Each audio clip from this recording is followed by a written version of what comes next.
Hello, everyone. My name is Chris Kiley, and I am the Associate Director of Texans for the Arts. Welcome to our weekly Wednesday Advocacy Update.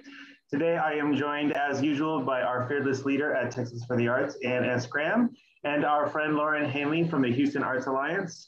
Out of respect for the first day of hurricane season, we thought it would be appropriate to talk a little bit about disaster preparedness and resources that are available for the arts during these difficult times. So with that, I'm going to turn it over to you, Ann, to get the day started. Thanks, Ann. Great. Thank you, Chris, as always. Happy to be here every Wednesday afternoon from 4 to 4:15 with some nugget of important information. And before I reintroduce Lauren, I just want to share that we're all probably aware that Monday, May 31st, Memorial Day, was the last day of the 87th Texas legislative session.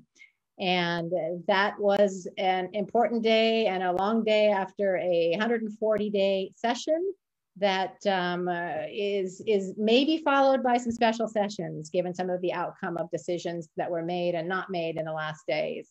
So we'll be very watchful about that.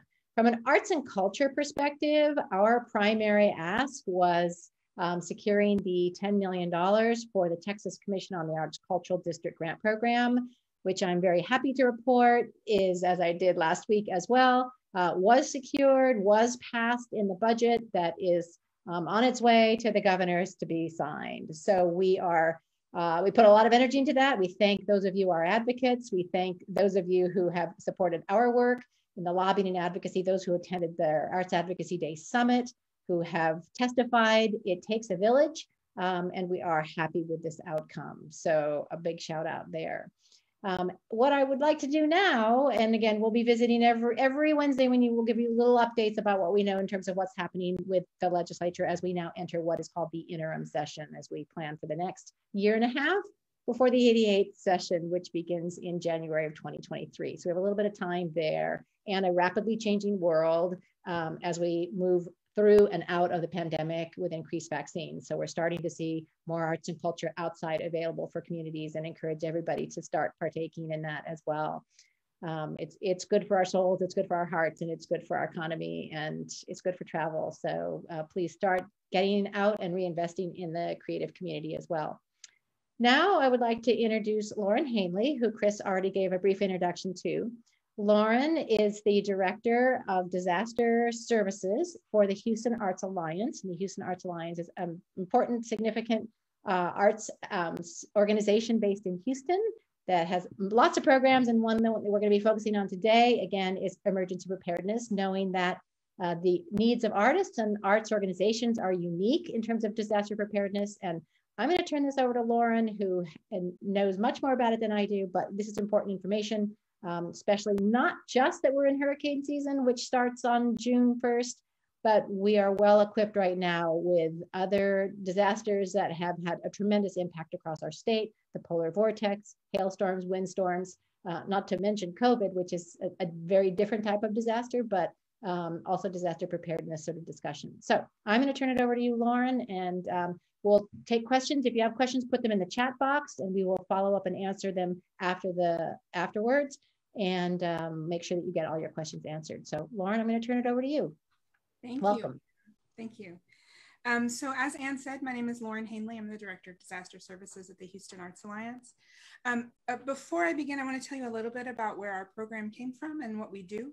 As a result of Hurricane Harvey, a bunch of service organizations in the city of Houston came together and said, how can we be better next time there's a disaster? What can we do to be a more resilient sector? So we employed someone to come in and do a research study. And the big major finding of that research study was that the artistic community of Houston needed to be communicating with the emergency management system of Houston so that we can integrate together to have a response for what the emergency management system calls cultural assets, which is everything from the library and the archives of the city all the way to performing artists and craft artists and the local gallery.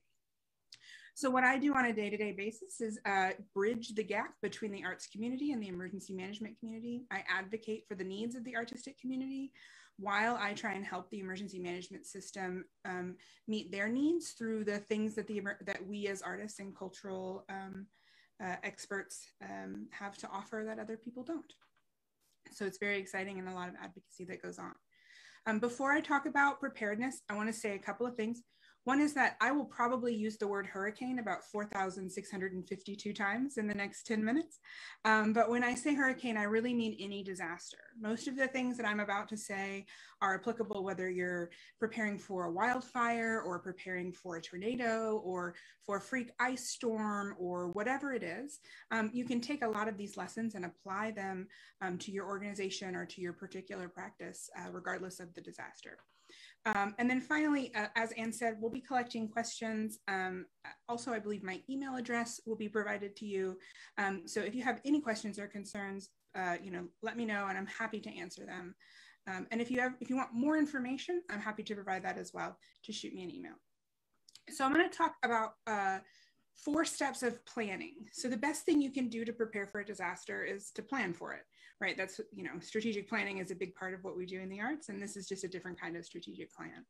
So there's 4 steps of what we call hurricane planning. The first one is you got to answer 4 questions. So think about it. How will I know if there's a disaster? How will I get emergency alerts or warnings?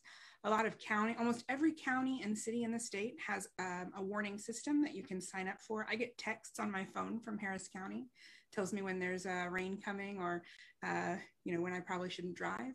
You can just Google your county or your city and say, Bernie emergency alerts, and then something will probably pop up that you can sign up for. That's my suggestion. You also can rely on Facebook or the news, but what is the way that makes sense for you to get that information so that you know when something's coming as far in advance as possible? So that's number 1. Number 2, what is your shelter plan? So if you have to evacuate or if you don't evacuate, what's your plan? Are you gonna shelter in place?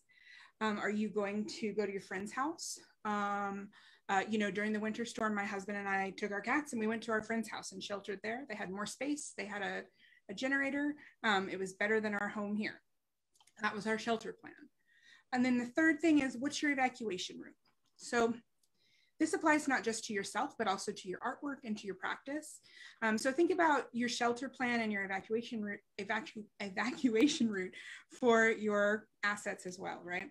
So if you have, a really old historical document that you want to make sure is safe, where are you going to save it? Where are you going to shelter it?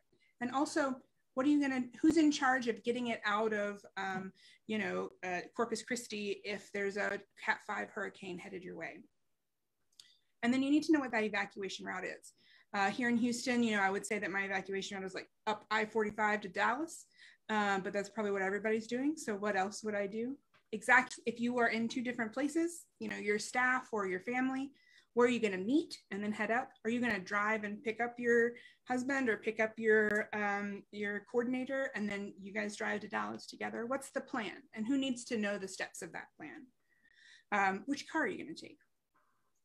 And then the 4th one is, what's my family household communication plan? So how are we going to let everybody know? For me, text message is king. So just like texts across platforms to everyone I know, telling them what's going on and where we're going to meet. But if you have a large family, I don't have children, but if you have a large family, who's going to call the kids? Who's going to, text Aunt Susie who can't drive and is disabled? What is the communication plan? How are you going to let your mom know? My mom lives in Arkansas. How am I going to let her know that I'm okay? Who's in charge of that? And then also think about it like, we rely on our cell phones. That's my cat, I apologize. We rely on our cell phones a lot. What if the cell phone towers are down? We've been lucky in the last couple of disasters that communications haven't been down, but what are other ways you can let people know? So that's number 1. So number 2 is to take all of those things and apply them to your practice. So what are the specific things that your practice or your art needs, right? If you're a performing arts organization, how will you know when to cancel your shows? What are the questions you need to, what are the answers you need questions? What are the questions you need answers to before you can cancel a show? How far in advance are you willing to take a loss? So if you're in the cone of a hurricane 4 days out, do you want to cancel then? Do you want to wait till you're closer? Is it more beneficial for your organization to wait until the last minute so that you don't necessarily cancel when you don't need to cancel, or is it more beneficial to cancel in advance? If you are an individual artist, a craft artist has different needs than a visual artist. So I know with visual art, sometimes humidity is a big thing, and with this historical stuff, right? So, you know, what are the needs of your studio? Do you need to make sure that the humidity is at a certain point? And if you do, then what are you gonna do if the power's out, right? So those are the special needs of your art and the special needs of the things you do.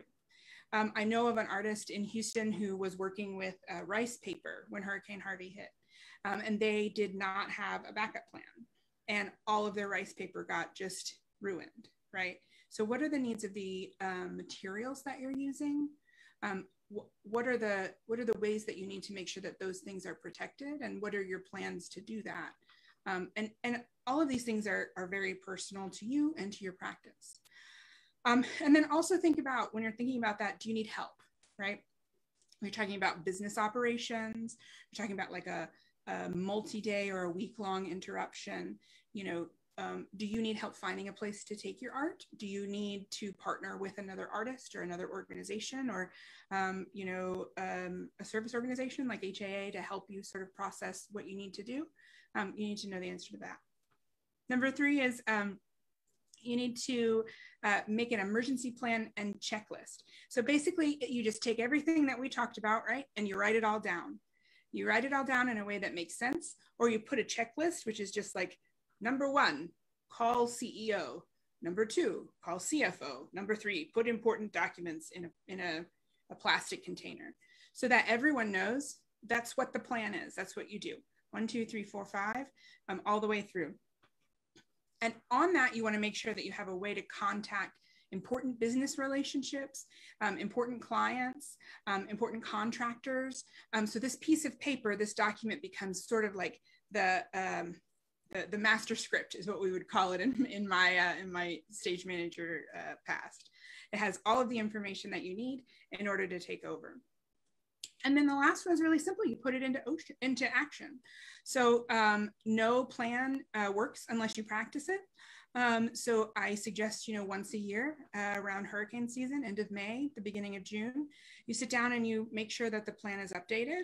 And if you need to do what we call a tabletop exercise, where you sit down with all the people that are listed in the plan and you say, okay, there's a hurricane coming. What are the things we're going to do? There's a tornado. There's a chance there'll be a tornado this weekend. There's fires in the area, whatever it is. And make sure everybody knows what their roles are and that those things are still applicable.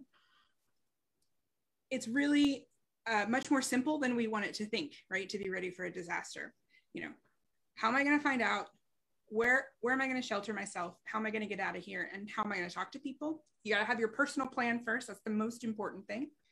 And then, you know, what are the needs of my artistic practice, and where can I find information about how to take care of those things? And then write it all down and then practice. That's it. Those are the 4 steps. To answer the second question, at HAA, we've put together a website called ready.haatx.com. We have created some really easy and actionable steps for you to be able to understand how you can be prepared, how to make a disaster plan with videos and with content and with things you can download and like fill out.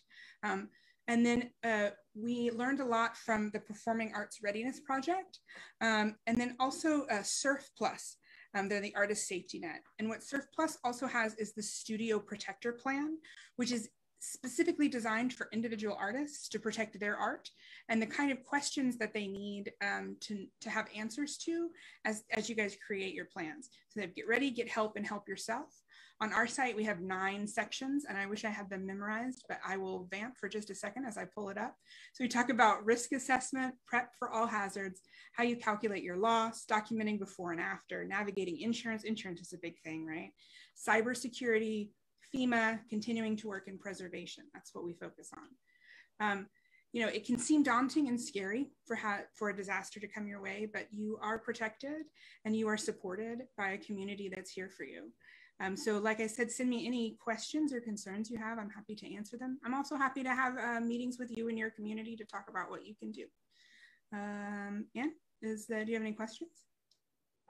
That's very informative. I really appreciate that. I have sat in on after Hurricane Harvey. It was fascinating to see the kind of national coalition of artists and artist leaders working across the United States on disaster recovery and disaster preparedness. And there were weekly phone calls, and artists were getting engaged in even helping families in shelters and being artists and providing sort of services. I mean, there was just so much cooperative work in such a frightening experience. And I was really impressed. And I know that the outgrowth of the materials that you've developed are partly in consequence to that. But on Surf Plus, I distinctly remember as well, I heard it briefly there in the remarks of documentation, right? So making sure as an artist, the work that you do, and not every artist can just take a picture of your work, but for those who are able to, being able to document and have those that are held in a safe place, like your safe or your safety deposit box,